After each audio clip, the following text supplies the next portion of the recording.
All right, let's go.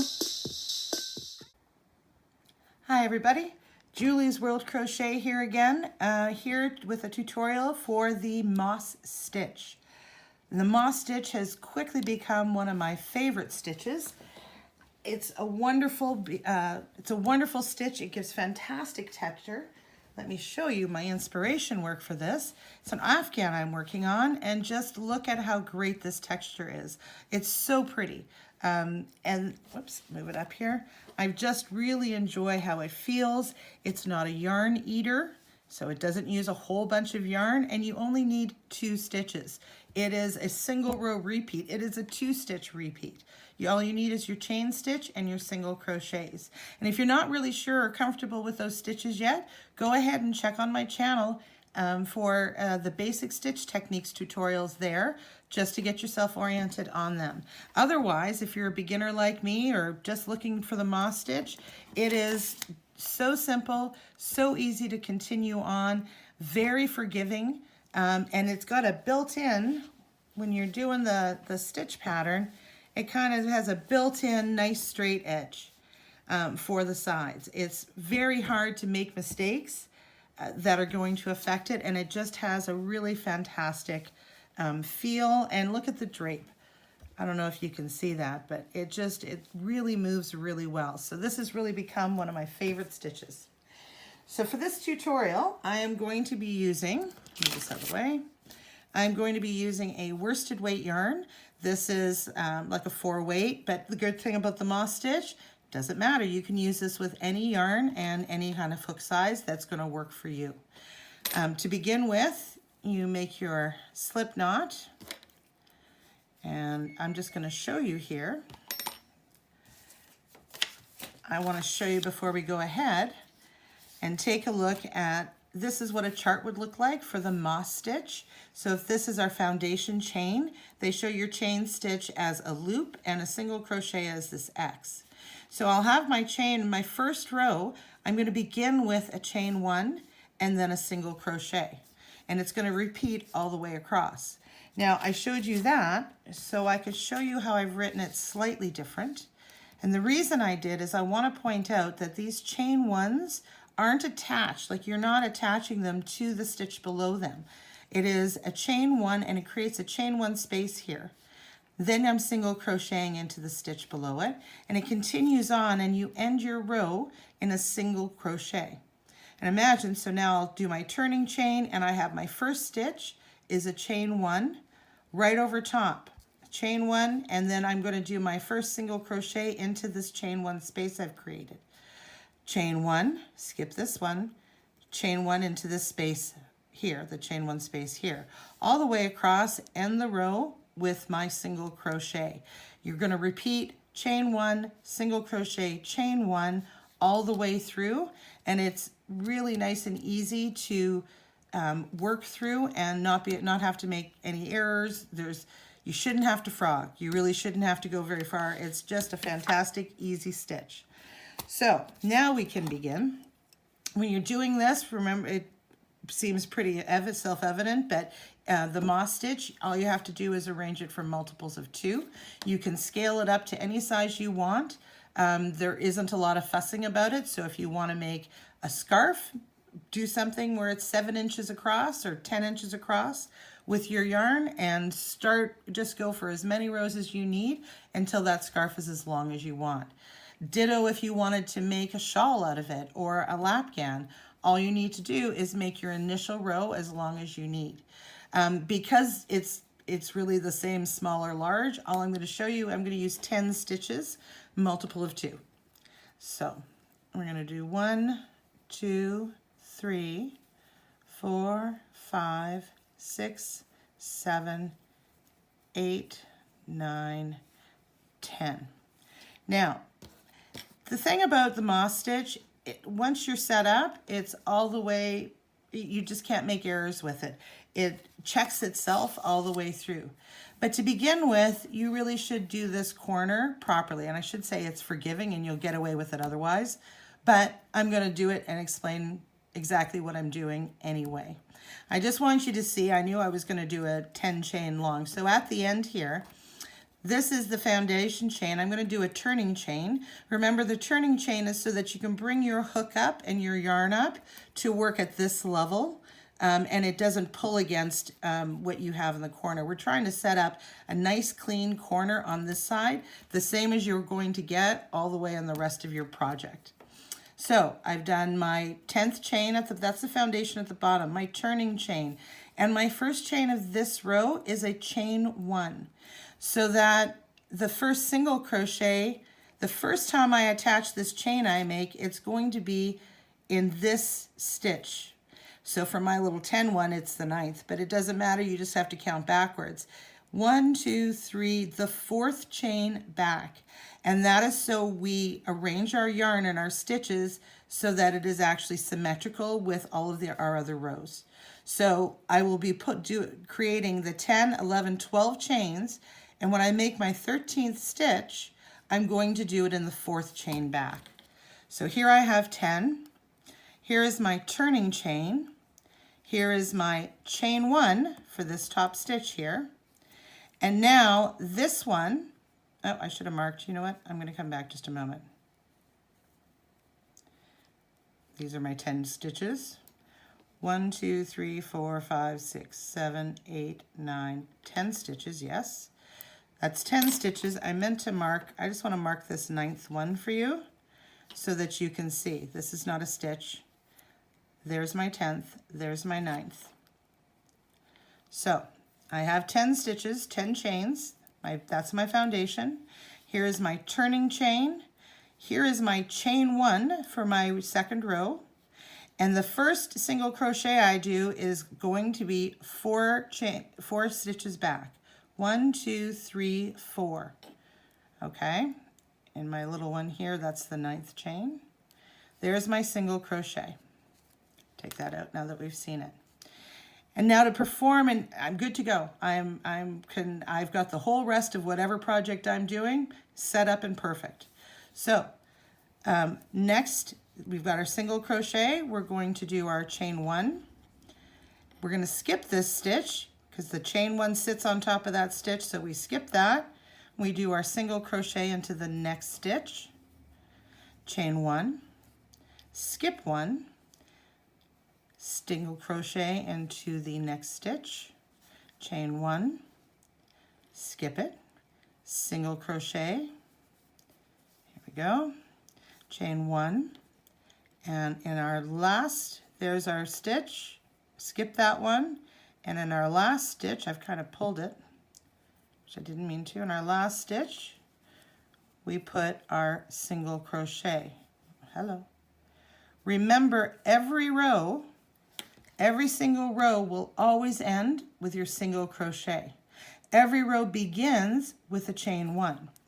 So I put these dots here on this one to indicate where we're marking our turning chain because I find it easier that way. So I've finished this row. I just want to take a look. You know what? I'll put the turning chain in just to move my hook out of the way. I want you to see. So this is where we have these chains. That's that chain space we're creating. We have a single crochet, 1, 2, 3, 4, 5 single crochets. We have 1, 2, 3, 4, 5 chain spaces. So we still have all 10 stitches and stitch spaces on our project. If you're following those rules, begin with a chain space or a chain 1, end with a single crochet, you will maintain your stitch count all the way through. So I put my turning chain in. I'm going to turn my work. Remember, right below us, this stitch right here is a single crochet. That's how we ended our row. We begin with the chain 1. That accounts for that stitch. Our single crochet goes into this chain 1 space from the row below. And then chain 1, skip this, and into the chain 1 space, we do our single crochet.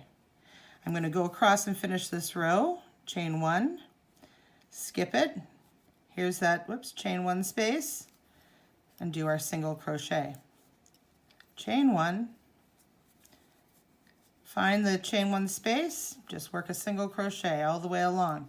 Remember, now that we're at the end, right? I did my chain 1. This is a single crochet. This is a chain 1 space. Make sure you put it in the correct spot because it's going to work its way all the way up and keep you with really nice clean edges on the sides. So that's my final single crochet. I'm going to do my turning chain. I'm going to turn it over, and I am going to, before I proceed, what I want to show you, now that we're going to be in the very first bottom here, the chain 1 spaces are even more obvious. I just want to show you, I did this swatch here to point out, because I added a different color, I just wanted to point out how these sit. Sometimes, depending on, as when you have your first row, sometimes it can pull a little bit. It settles in, you can see how it settles in once you continue on to work the yarn. But sometimes when you're working, it can seem, it can be a little spread out. So sometimes you can miss where the single crochet is and where the chain 1 space is. And it's just easy to see in another color. If you're at all concerned and you're really a beginner, you may want to try working with different color yarns. This might be a good project to start with because it makes it really easy to see exactly where you're going. So here is my, here we go. Here's that chain 1. Here is my single crochet into that chain 1 space. And the single crochet has this V, both of these loops attached to the row below it. The chain 1 space does not. When you're going in, if you were to go into the single crochet, you're only going to pick up 2 loops. Whereas in the chain 1 space, you're getting an entire chain 1. There's 3 loops in there. You can feel and sense that it's bigger. So that's simply to help you, because that's probably the one error. If you were to miss that and start accidentally considering this also a chain 1 space, that's when you can accidentally pick up a stitch in your row. So that's the only thing I wanted to caution you about. Otherwise, in a moment, I'm going to show you right now, when you're going along, like I said, you can make this any size you want. You can continue, actually I will go back to this. You can see, look, the edges are nice, pretty straight all the way along, and overall it's like a built into this pattern that as long as you're maintaining it, you are just not going to mess it up, and you're not going to have a problem with your stitch count either increasing or decreasing. Here we go. So that's what's so fantastic about it. But as you're coming along, and it's nice and easy to do, I've just had my turning chain. Here's my single crochet. I'm going to go along, but I'm going to, here's my chain 1 and single crochet into here. I'm going to finish this row, but I'm going to make 2 errors. The most common oops you can have, I certainly make them. I'm doing an entire Afghan. I have come across and went, oh, look, I made that mistake. This is the extra great thing about the moss stitch. When you're doing your work, it's very forgiving. There's the 2 most common errors you'll make. You don't have to frog back. They're easy to correct, or they are absorbed by the fabric and you won't even notice them unless you are making them extensively, like every few stitches you're doing it. But let me show you what they are. I'm going to go through and make the errors right now.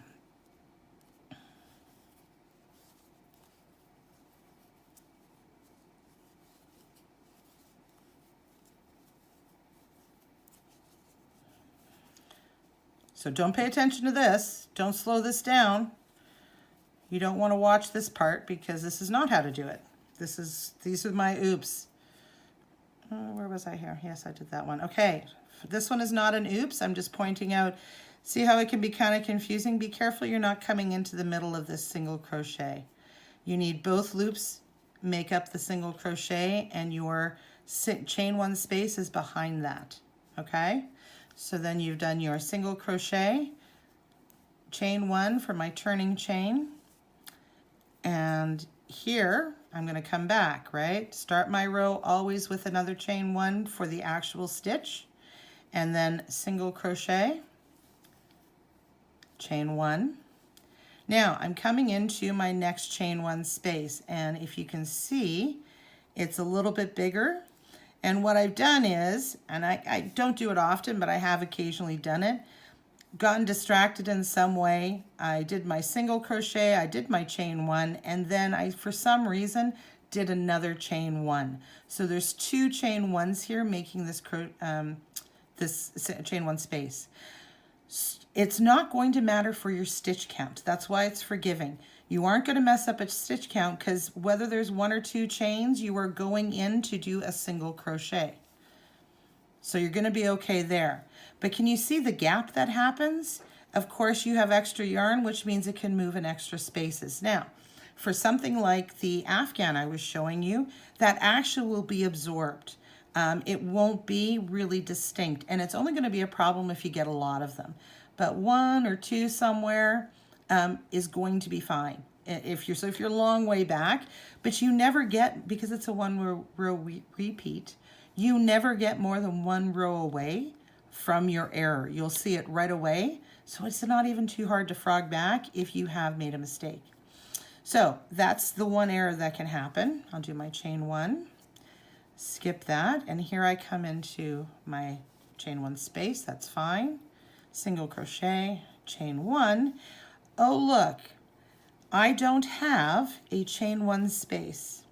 Now this is when you get distracted the other way. You have done your single crochet and for whatever reason did not do the single crochet to make the chain 1 to make the chain 1 space. You jumped right onto your single crochet. They're in chain spaces, there's not a problem there. You haven't added anything, but there just isn't your space to work into. And all you're going to do is push your hook in and pretend you did it right. This is fake it to make it, right? Right in there. Look, I have exactly the right number of stitches going on. I do my chain 1. I just pretend I did it right in the first place. That absolutely corrects it, and it's definitely not a problem. It'll be absorbed right into the fabric unless you make a lot of these errors, and then it might be pulling in awkward ways. But you really, well, I bet you probably do a couple. Well, maybe you're not. You know what? If you never do, I might have a little hero worship. I guarantee you I am not getting through that Afghan without doing this except for a couple times. Remember, I did my chain 1 here for this single crochet. There is a chain space here.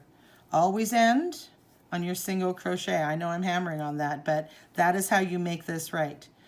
Turning chain, turn, chain 1 for my first stitch right here, and there is my chain 1 space.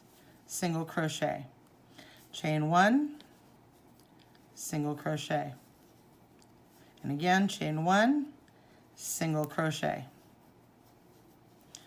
Okay, so that is the end of the moss stitch tutorial. I will show off again this gorgeous, gorgeous stitch. I'm so happy with this pattern and what it and how it works out. This is my edge. Just following that set of rules. It's got a nice little gape, beautiful, feels so lovely in your texture, and absolutely perfect for beginners. And really fun to do too, actually. It's got a nice rhythm to it. I hope this helped you. I'm so glad you joined us. If you enjoyed what you saw, if you'd like to see more, please give it a like, give it a subscribe, and we'll look forward to the next time we see you. Bye.